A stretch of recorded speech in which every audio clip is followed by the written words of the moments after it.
17장.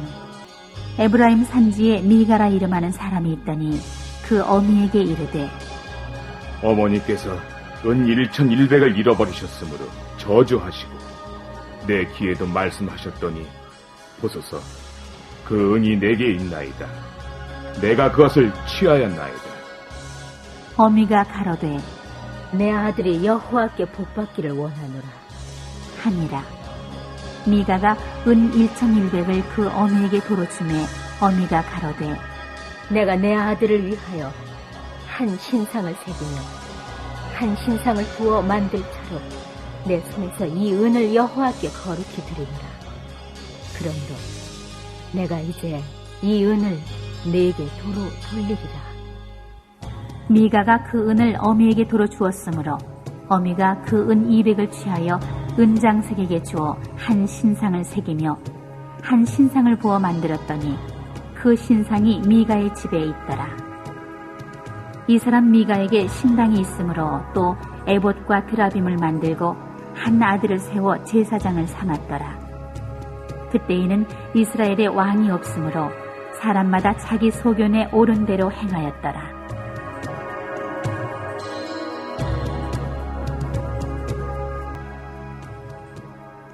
한 부자 청년이 예수님을 찾아왔습니다.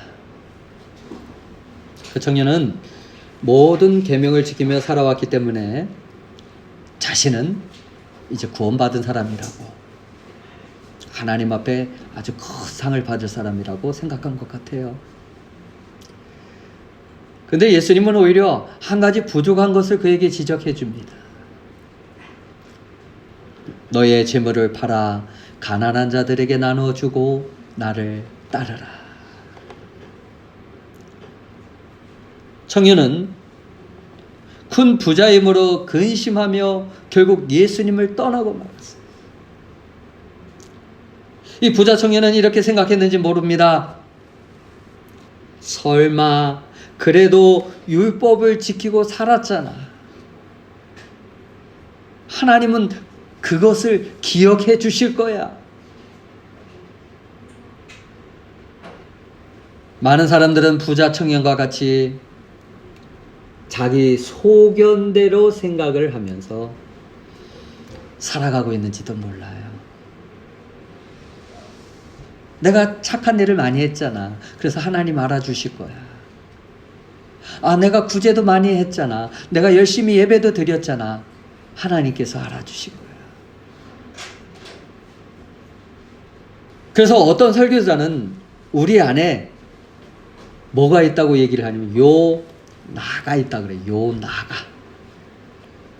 어떤 노래 가사에도 아시는 분도 있을 거예요. 내 속에 내가 너무도 많아 하면서 당신은 쉴 곳 없네. 뭐 그런 가사로 이렇게 되는데 원래 그게 복음성가였다고 그러더라고요. 우리 마음에 요 나가 많아지면 많아질수록 하나님이 거하실 곳이 없어요. 이러한 사람은 자신이 원하는 삶을 살려고 합니다. 자신이 하고 싶은 것을 하고 자신에게 일시적인 즐거움을 주는 것에 마음을 빼앗겨 버려요. 그래서 자신의 앞길에 방해가 되면 어떻게 해야 하나요? 되게 자동차 운전하다 보면 그런 말 많이 쓰죠. 감히 내 앞에 끼어들어 감히 그리고 주제를 놓는다.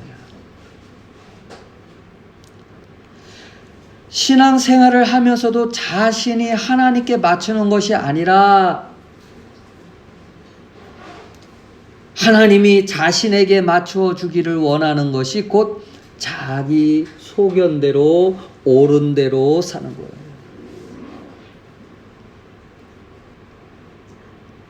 그러나 우리가 하나님을 섬기는 성도라면 창조주 하나님 앞에서 우리는 피조물이라는 사실을 잊어서는 안 돼요.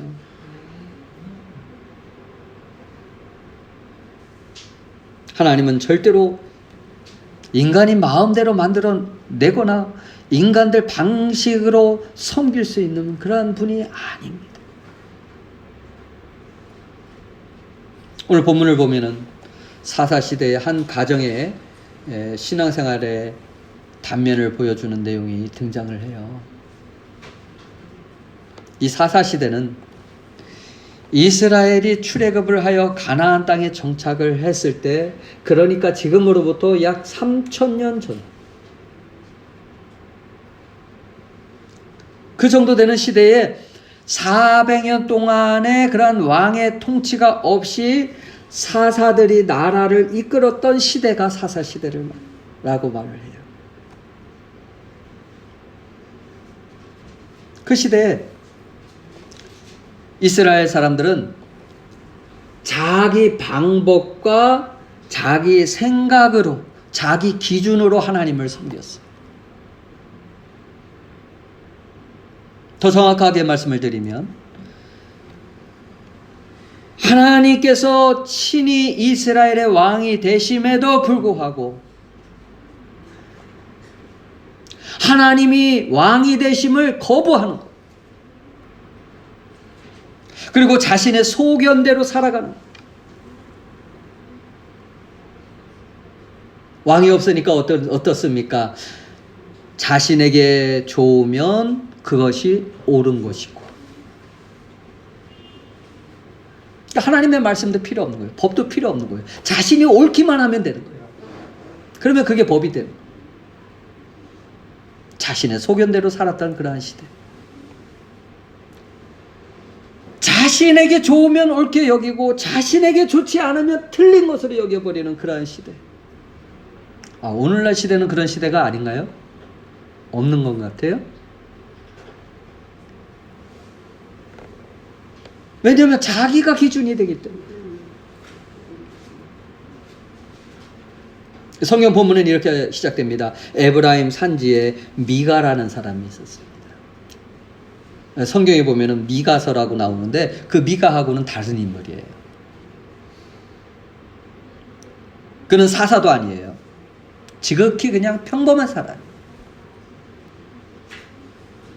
그럼에도 성경이 이 사람에 대해서 자세하게 기록을 하고 있는 것은 자기 소견대로 살아가는 당시 이스라엘의 모습을 말씀하기 위해서. 그리고 현재 우리들에게 자신의 소견대로 살지 말라고 교훈하기 위해서 이 책을 기록하고 있는 거예요. 이 미가의 어미가 은 1,100이라는 엄청난 그 돈을 도둑 맞았어요. 그런데요, 화가 많이 나가지고 이제 이 미가의 어머니는 아주 그냥 온갖 저주를 그냥 다 퍼붓는, 가만히 듣고 있던 아들이 정말 자신에게 그 저주가 임하면 어떻게 하지?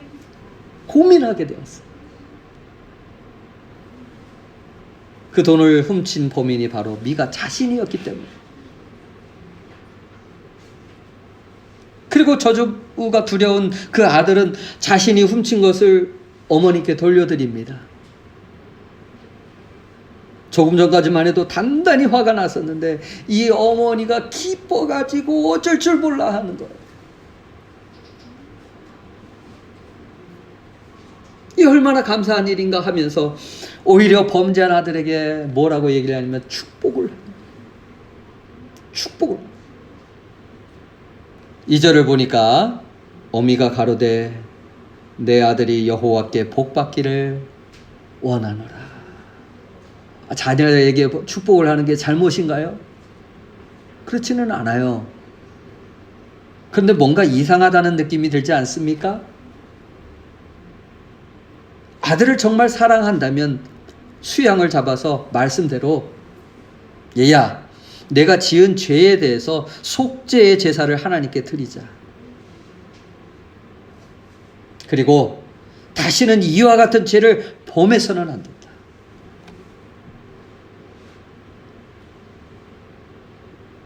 아들이 회개하고 하도록 하는 것이 먼저이지 않을까요? 자녀를 정말 사랑한다면,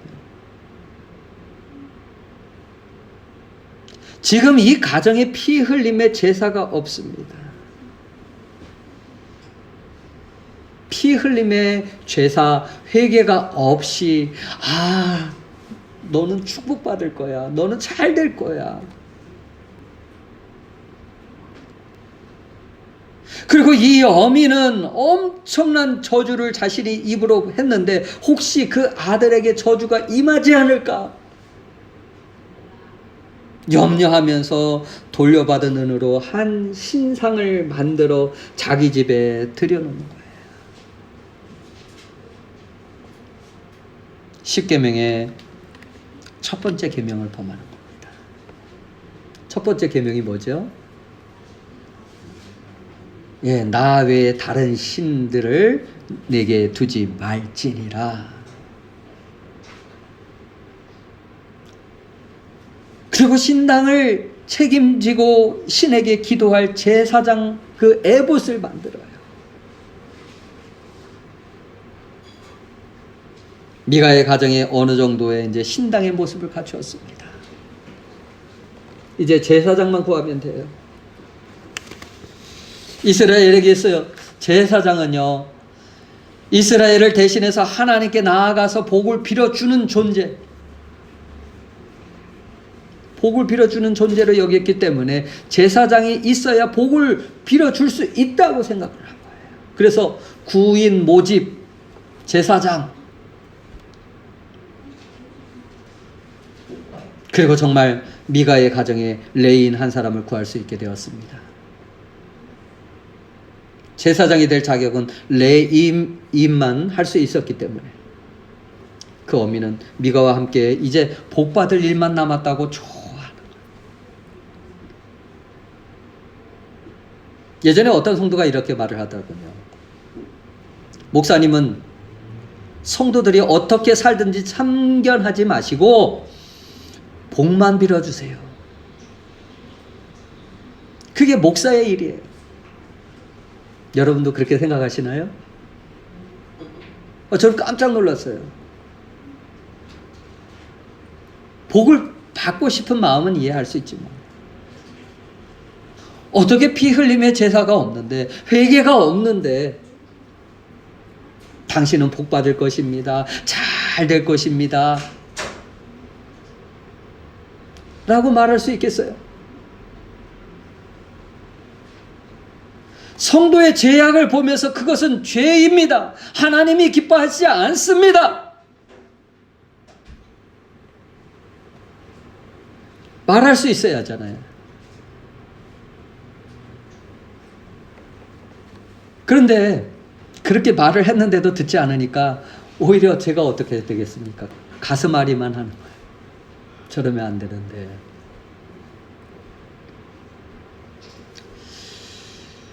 얼마 전에 한국에서 퀴어 축제, 즉 동성애 축제가 있었어요. 뭐 하는 거야 어쩔 수 없어요. 그런데 거기 이제 목사님이 가운을 입고 나와서 축복을 빌어주는 것을 보았어요.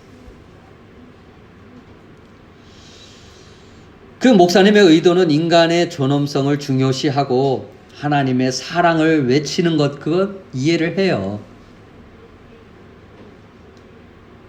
그런데 거기에 회개가 있을 때 긍휼과 사랑과 은혜가 있게 되는 거예요. 하나님은 죄 가운데 살아가는 그 모든 사람들이 복을 받기를 원하고 계십니다. 잘 되기를 원해요. 진심으로 원하시고 계셔요. 그런데 그 복을 받을 과정에 있어서 그 복이 무엇입니까? 자신의 먼저 회개하고 예수님을 믿고 새 사람이 되는 것이 복이에요. 구원받아서 하나님의 자녀가 되는 것이 먼저, 그것이 가장 큰 복이에요. 그런데 사람들은요, 그것은 관심 없고 다른 복에 더 집착하는 것을 보게 됩니다. 마치 이 미가의 가정과 같이. 미가와 그의 어미는 모든 것을 갖추고 신당에서 하나님께 예배를 드렸습니다. 그리고 이것만으로 부족을 했는지 거기에 드라빔, 지금으로 말하면 이 나무 인형 큰 거 있잖아요. 그런 것들을 이렇게 만들어 가지고 이 가정을 지키는 수호신이라고 이렇게 해가지고 집에다 또 두는 거예요. 결국 미가의 가정에 있어서 여호와는 자신이 섬겨야 할 그런 절대적인 분이 아니라 자기 아들이 복을 받기 위해서는 기독교도 좋고 천주교도 좋고 다른 신들을 많이 둘수록 좋다고 생각을 하고, 그것이 하나님을 믿는 이 미가의 가정의 모습이었습니다. 그것이 이스라엘의 모습이었어요. 가나안의 우상들과 혼합을,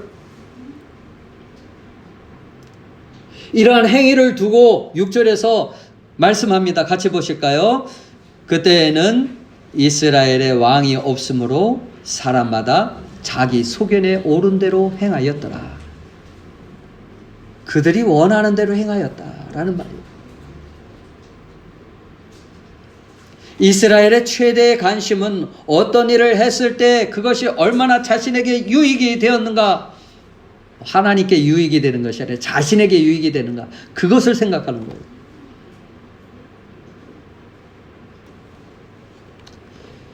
하나님의 뜻을 따라 살아가야 할 백성들이 하나님의 뜻에 순종하기보다는 오로지 자신들의 소견대로 살았던 그러한 시대, 이것이 당시 이스라엘의 모습이요 또한 오늘날의 모습이기도 합니다. 미가의 가정의 문제는 하나님을 말하지만 하나님이 그의 삶의 왕이 아니었습니다. 중심이 아니었습니다. 즉 하나님을 향한 중심과 기준이 다른 곳에 있었다는 거예요. 13절을 보면 미가의 속마음이 잘 드러나 있죠. 같이 한번 보시겠습니다. 시작. 이에 미가가 이르되 레위인이 내 제사장이 되었으니 이제 여호와께서 내게 복 주시기를 아노라. 하나님의 원칙이나 말씀은 생각하지 않고 자기 생각에 맞는다고 여겨지면 그것을 하나님의 뜻으로 여겨버리는 그러한 미가의 모습. 우리가 예수를 믿는 모습은 어떻습니까? 왜 예수를 믿습니까? 단순히 복을 받기 위해서인가요? 신앙의 생활의 목표가 오로지 이 땅에서 건강하고 잘 되기 위한 것이라면 그것은 참된 신앙인의 모습이 아니에요.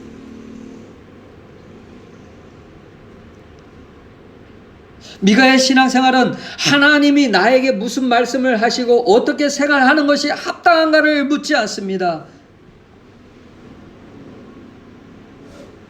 그러면 하나님의 원칙은 무엇입니까? 복은 희생 제물의 피를 통해서 주어지는 거예요. 예수 그리스도의 피 흘림으로 하나님께 나아갈 수 있는 것입니다. 예수의 피로 내 죄를 씻음 받았구나. 내 죄를 용서함을 받았구나. 이것이 진정한 복임을 믿으시기 바랍니다. 그러므로 미가의 가정이 하나님의 원칙을 알았다면 자신들의 죄를 대신해서 피의 제사를 드리고 그 안에서 죄를 용서해 주시는 하나님의 은총과 자비를 깨달아야만 했던 거예요.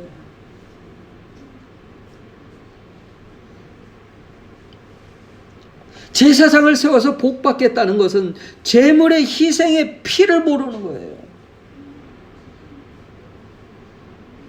마찬가지로 그리스도의 보혈의 은혜를 모르는 사람은 항상 자신의 노력과 정성을 통해서 복을 얻고자 힘쓰게 됩니다. 여기 이제 레인이 나오는데 그가 제사장이 되었다면은 그는 이 가정뿐만 아니라 지금 이스라엘을 위해서 중보하고 또 하나님께 피의 제사를 드리는 것이 무엇인가를 백성들에게 깨닫게 해주는 사람이 되었어야 돼요. 그런데 그의 모습은 어떻습니까? 품삯을 위해서, 먹고 살기 위해서 그 가정에 복을 빌어주는 자가 되었던 거예요. 레위인이나 미가의 가정이 하나님 중심으로 살았다면 하나님 말씀 앞에서 피 흘림의 의미를 알고 회개하고 돌이켰을 거예요. 지난번에 박찬혜 목사님 오셔서 상번제라고 얘기를 하셨는데, 상번제 의미 잘 기억하고 계세요? 짐승을 자신이 끌고 오는 거예요. 그리고 거기에다가 손을 얹습니다. 직접 얹어요. 그리고 자신의 죄를 다 전가하고 자신이 직접 목을 따는 거예요. 그러면 그 제사장이 그 피를 받아서 번제단에다가 뿌리는 것이 상번제. 피의 제사를 드리는, 나의 죄 때문에 죽는, 대신 죽는 양을 보면서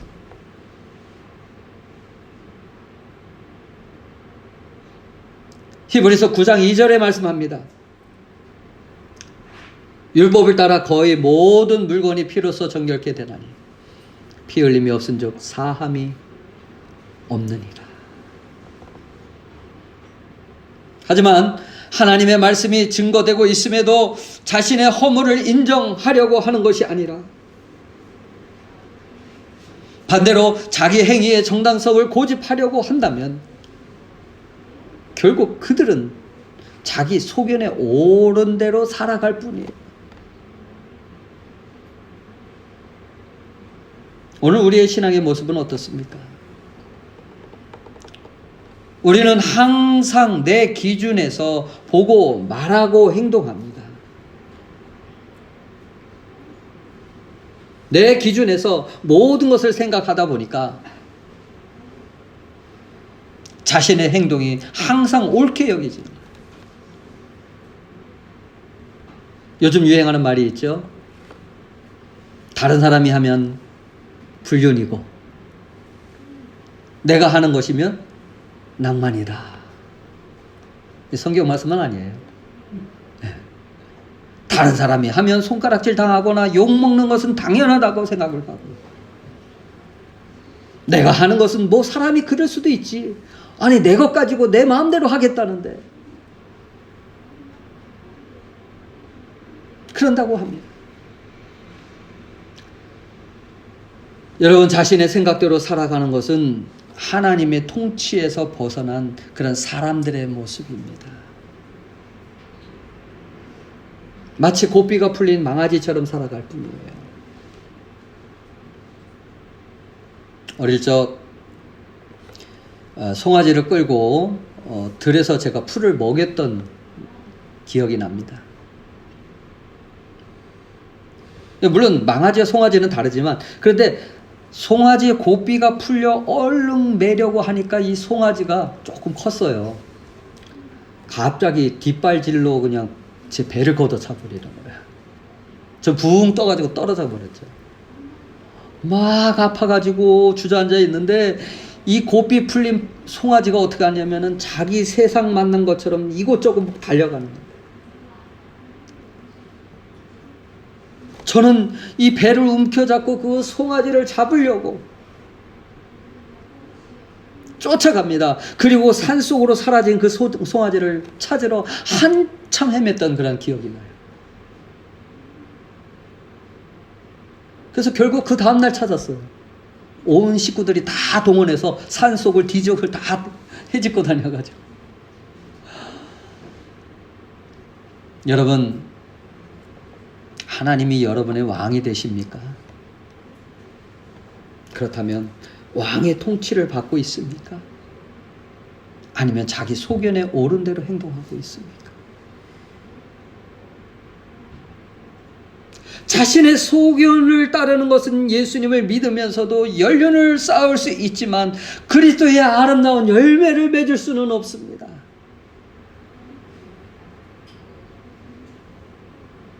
그래서 세상 사람들에게 손가락질 당하면서 예수 믿는 사람이 저런다고, 자신의 소견은 우리 안에 있는 육의 생각과 영의 생각이 서로 갈등하게 됩니다.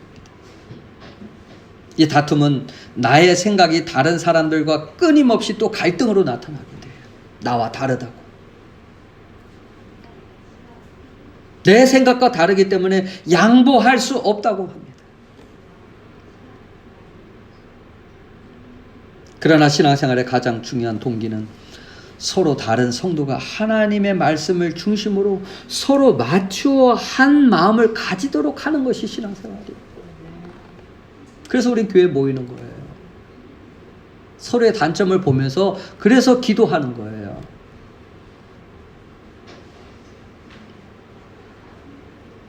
하나님을 사랑하고 섬기며 복음을 전하며 하나님 나라를 위해 합력하여 선을 이룰 수 있어야 돼요. 하나님을 기쁘시게 하는 삶이 무엇인지, 그것은 어떻게 사는 것인지 신앙생활의 목표가 되어야 돼요. 세상 사람들이 하나님 없는 삶을 살지라도 우리는 왕이신 하나님을 모시고 사는 그런 삶을 살아야 하지 않겠습니까? 그 왕이 누구십니까? 하나님이신 바로 예수 그리스도예요.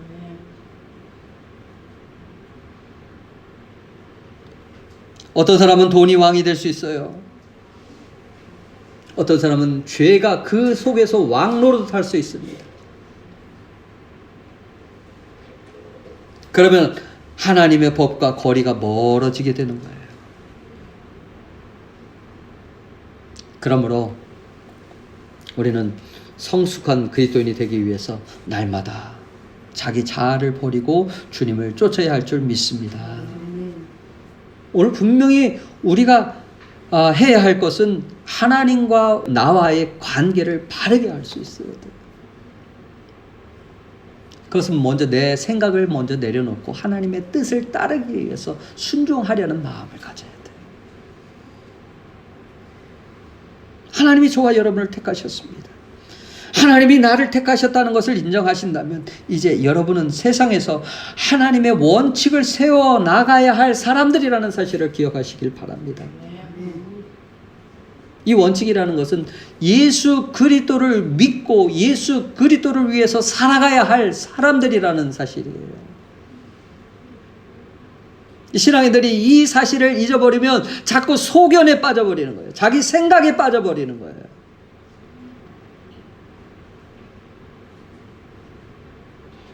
비록 내 입장에서 손해가 되고 참아야 하고 내 감정과 기분이 반대되는 것이다 할지라도 자기 소견이 하나님의 원칙과 말씀을 지키는데 방해가 되고 걸림돌이 되는 것이라 할지라도 우리는 내 생각을 포기할 수 있어야 돼요. 하나님 앞에 올바르지 못한 생각들을 포기할 수 있어야 돼요. 하나님의 뜻을 알려주는 것이 무엇입니까? 바로 성경이에요. 그런데 많은 사람들은 성경을 통해서 하나님을 기쁘시게 하는 그런 방법을 찾으려고 하는 것이 아니라 인간이 가지고 있는 하나님에 대한 기본적인 상식만 알려고 해요. 여러분, 우리는 이 성경을 절대적인 하나님의 말씀으로 인정을 하십니까? 인정하셔요? 아니면 아무리 하나님의 말씀이라도 나에게 손해가 되고 마음에 들지 않으면 거부하겠다, 혹시 그런 생각으로는 살지는 않으세요? 그런 생각은 안 해더라도 우리는 거기에 이미 익숙해져 있어요. 가끔 저도 말씀을 보면서 나는 하나님 말씀을 따라야 살아야 돼. 이 말씀이 성도들에게 생명으로 전해져야 돼. 그리고 위해서 기도합니다. 그런데 아는 말씀이기 때문에 그거를 가볍게 생각할 때도 있어요.